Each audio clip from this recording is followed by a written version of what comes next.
centre chez elle. Ce sera bien. Tu veux pas me téléphoner? Non.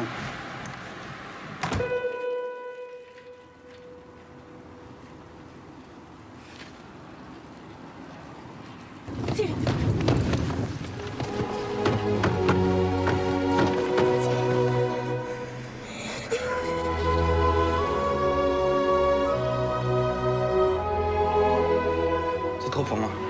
Je peux plus m'occuper de lui. Non, il vous aime bien, occupez-vous de lui, c'est la seule solution. C'est vous qui veut voir, pas moi. Bah, il m'oubliera.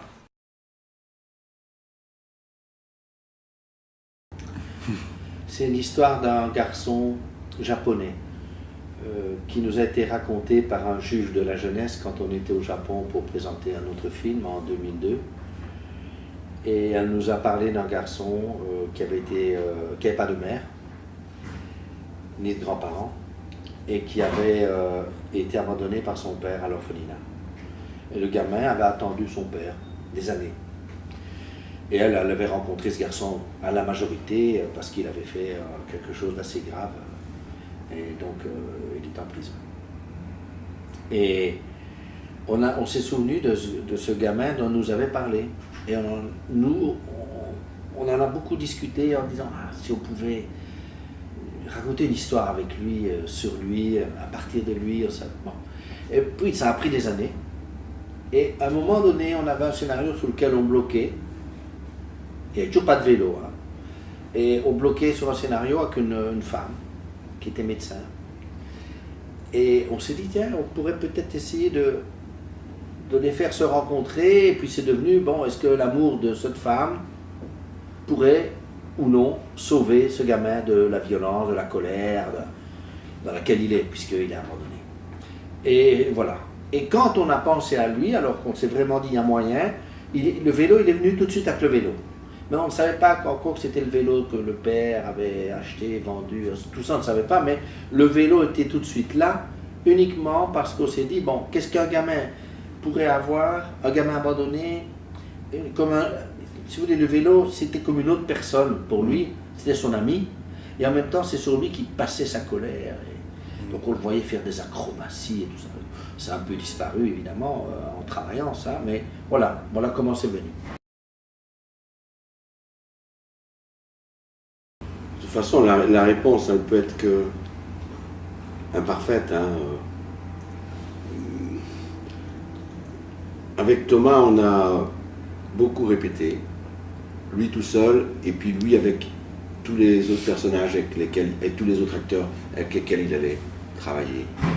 Et on a commencé tout notre travail de répétition avec lui à travers des actions physiques. On a répété les bagarres avec les gars de la bande, puis aussi les rapports physiques avec Samantha. C'était difficile pour lui, parce que c'est un âge où, quand même, la femme, à part sa mère, la femme reste quand même très, très, très mystérieuse, même quand on est très, très vieux. Mais quand on est petit comme ça, et il y a une pudeur aussi. Donc on a dû aller répéter pas mal de fois ça, tous les trucs avec Samantha, quand il jette dans ses bras, la bagarre aussi avec Samantha. Parce que le fait d'avoir des... Et pour nous aussi, parce que nous, dans ces moments-là, on touche aussi les corps des acteurs. On prend Samantha, on la fait bouger.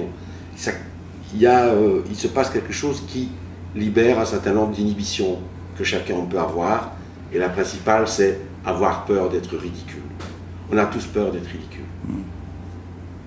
Et donc, on fait les choses, mais pas trop. Parce qu'en même temps, on se dit, attention, il ne faut pas gérer d'un con, il ne faut pas qu'on prenne pour un con. Donc beaucoup, on est dans des attitudes.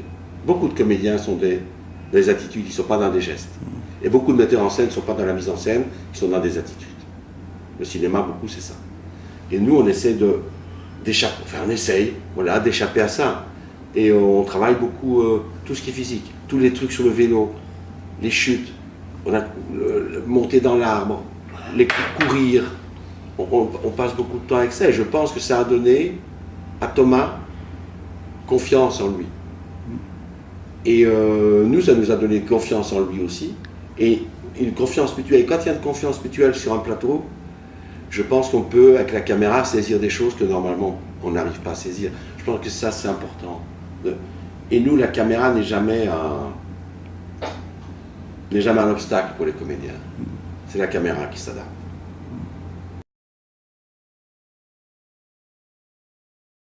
Il était le 5e, on en a vu 150, il était le 5e, du premier jour. Voilà. Et on s'est dit, ça doit être lui, mais on n'était pas encore sûr, donc on a quand même vu les autres. Mais il a tout de suite été très concentré, très fort, beaucoup de mémoire. Allez, oui, de beaucoup.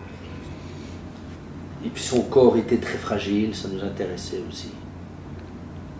Vu ce qu'il vit, vu ce qu'il fait, les bagarres, les choses très physiques.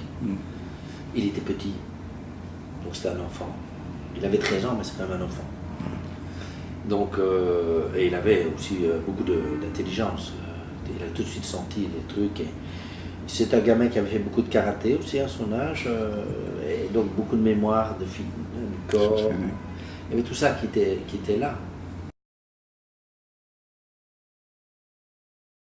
L'époque à laquelle on a tourné, c'est l'été. C'est la première fois qu'on tourne l'été. C'est la première fois qu'il y a du soleil dans les films.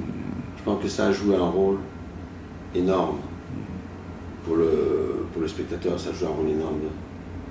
Le ciel n'est pas gris et la lumière, comme le soleil bouge, par exemple dans la forêt, tout ça, le soleil bouge et donc la lumière qui tombe sur les comédiens n'est jamais statique. Ça bouge, ça donne un côté vivant. La vie est là, quoi.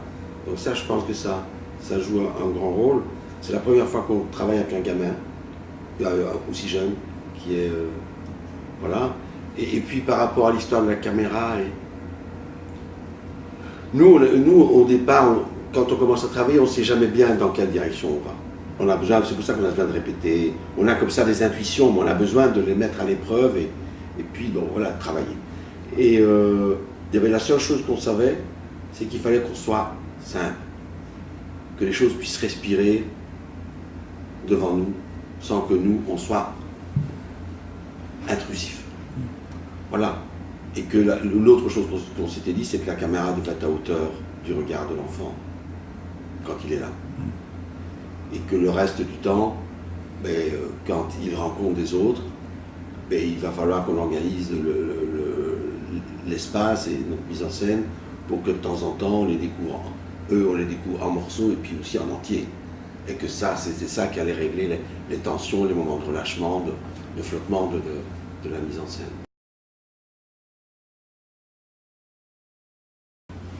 On n'a pas d'idée pour l'instant concernant un film qu'on pourrait faire hors de Belgique. Ni même en Belgique. Oui, c'est ça le problème. Ni même en Belgique pour l'instant. Mais on est un peu dans le brouillard. Voilà.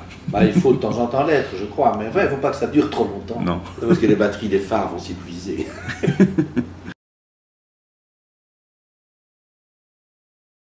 Ce que je souhaite, c'est qu'ils partent avec l'image d'un gamin qui aime la vie, qui a réussi à trouver la vie, à aimer la vie.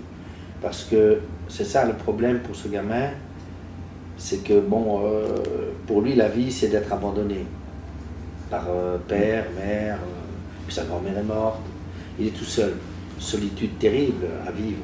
Et que le spectateur puisse penser, tiens, je pars avec l'idée d'un gamin qui a su sortir de ça, grâce à l'amour de cette femme, mais c'est ça. Et moi je crois qu'un film il est grand quand il y a des choses inoubliables dedans. Alors c'est pas à moi de dire évidemment que notre film est un grand film, hein, c'est pas ça, mais j'espère que le spectateur sort avec une image, un plan, un morceau du plan, un bout du plan, quoi, hein, mais quelque chose qui le réconcilie un peu et qui dit oui, c'est quand même possible de sauver, de sortir de la haine. C'est le gamin qui est là avec cette femme, ou dans la voiture, ou je sais pas, ou sur son vélo. T'habites où? Chez Saint-Lucas, la coiffeuse près de la place. Elle est sympa avec toi? Oui.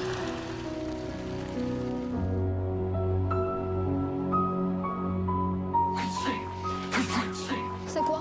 Un bon coup qu'on pourrait faire nous deux. Pour te lire, faut que je puisse te faire confiance. Tu peux? Mais il est toujours dans les parages, Cyril. Tous les gamins, il essaie d'en faire ses vendeurs. T'es nouveau, il t'a repéré.